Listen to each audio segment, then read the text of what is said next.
Bonjour chers étudiants, je suis professeur Sana Diane, chargée du cours de comptabilité nationale. Un cours qui est l'œuvre de monsieur le professeur Brahim Fouguig, dont la forme et le fond n'ont pas changé totalement, mais j'ai apporté deux modifications majeures, à savoir l'actualisation des données statistiques et la prise en compte de la dernière réforme du système de comptabilité nationale marocain de 2008. Vous avez ici quelques références bibliographiques qui constituent la base de ce cours. Dans l'introduction générale, nous allons définir la comptabilité nationale et préciser ses origines ainsi que son introduction au Maroc. Les définitions de la comptabilité nationale sont multiples. Percheron les regroupe en trois catégories. La première catégorie est la définition de la comptabilité nationale par son objet.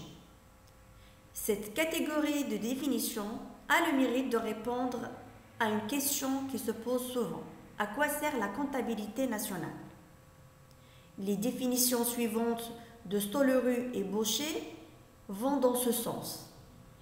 Pour cette catégorie de définition, la comptabilité nationale est un instrument qui présente les principaux résultats économiques passés de l'économie nationale et qui peut servir à en prévoir l'évolution future. La deuxième catégorie est la définition de la comptabilité nationale par son originalité technique et son domaine d'application. Selon les définitions suivantes, la comptabilité nationale est une technique comptable cohérente appliquée à un domaine macroéconomique particulier, en l'occurrence l'économie nationale. La troisième catégorie est celle des définitions théoriques de la comptabilité nationale. Deux approches seront distinguées. Une première qui établit un lien entre la technique comptable et l'analyse économique, et une autre qui considère que la comptabilité nationale est une construction axiomatique. Selon Alfondry, la comptabilité nationale donne une image chiffrée selon une approche macroéconomique des relations entre l'économie nationale en tant qu'un tout et les agents économiques en tant que parties. La définition de Bernard s'inscrit dans la deuxième approche, celle d'une construction axiomatique. Selon cette définition, la comptabilité nationale est une comptabilité sociale d'une nation et elle est seulement une méthode d'enregistrement. Développons davantage le concept de comptabilité sociale. Celle-ci vise un objectif ambitieux et affirme un caractère macroéconomique.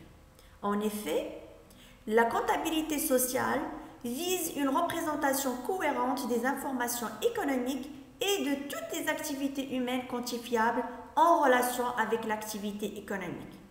Par exemple, la démographie, les ressources naturelles, etc. Elle affirme ensuite le caractère macroéconomique dans la mesure où une comptabilité sociale peut être envisagée pour des ensembles nationaux ou ensembles plus restreints, régions, ou plus grands, c'est-à-dire des ensembles multinationaux. Évolution de la comptabilité nationale. La comptabilité nationale est une discipline qui a connu une évolution depuis environ 300 ans. Elle s'est constituée progressivement grâce aux travaux de différents auteurs représentant des différents courants des sciences économiques. Dans cette diapo et la diapo suivante, vous allez trouver les apports des grands courants de pensée qui ont contribué favorablement à l'éclosion de la comptabilité nationale.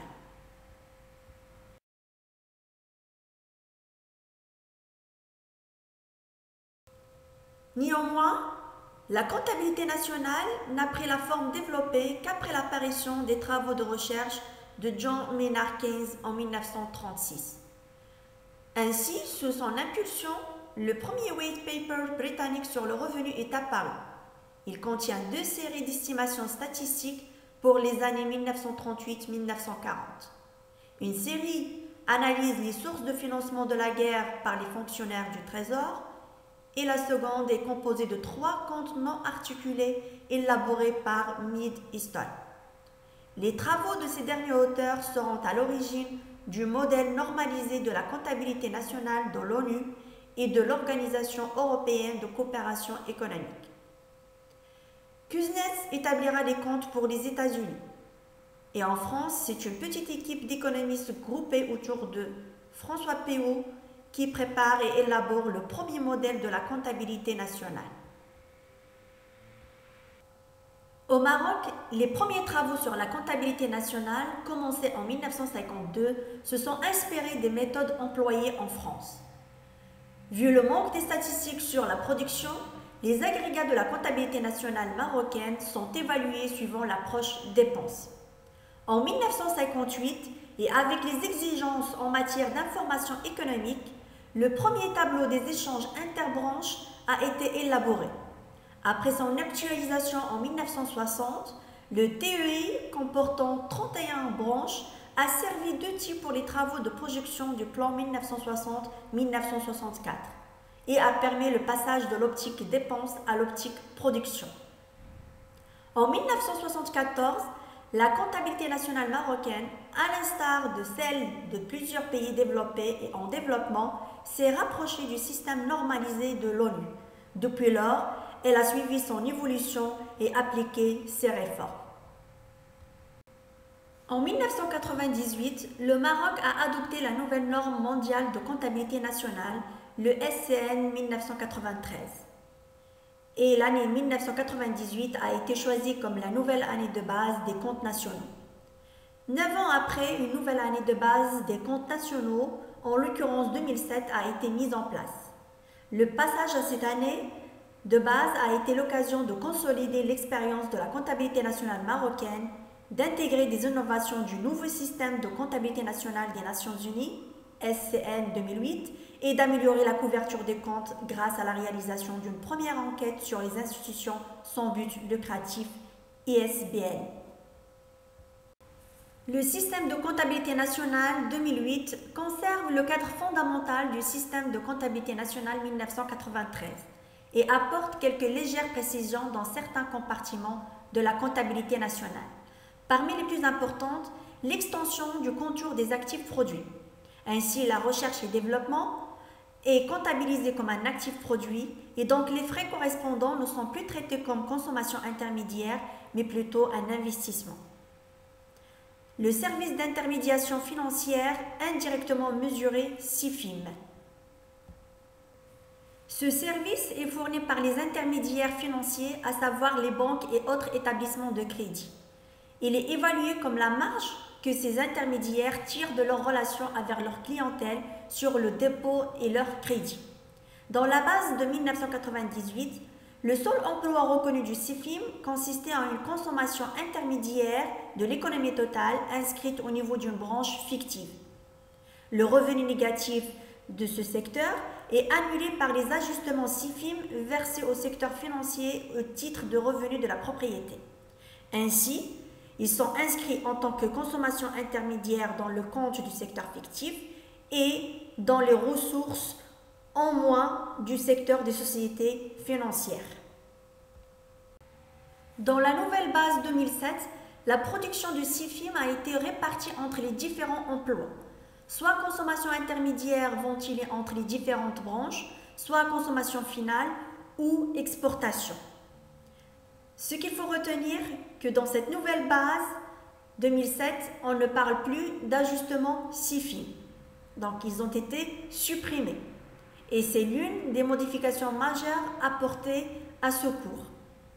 La deuxième modification majeure dont j'avais parlé au départ est l'introduction du secteur ISBLSM, institution sans but lucratif au service des ménages. Avant le passage à la base 2007, ce secteur était intégré avec le secteur des ménages. Mais grâce à la réalisation d'une enquête auprès des institutions sans but lucratif au titre de l'exercice 2007, ce secteur a été isolé. L'étude de la comptabilité nationale se concentre principalement sur le nouveau système de la comptabilité nationale marocaine de 2008. Et voici les différents chapitres constitutifs de notre cours.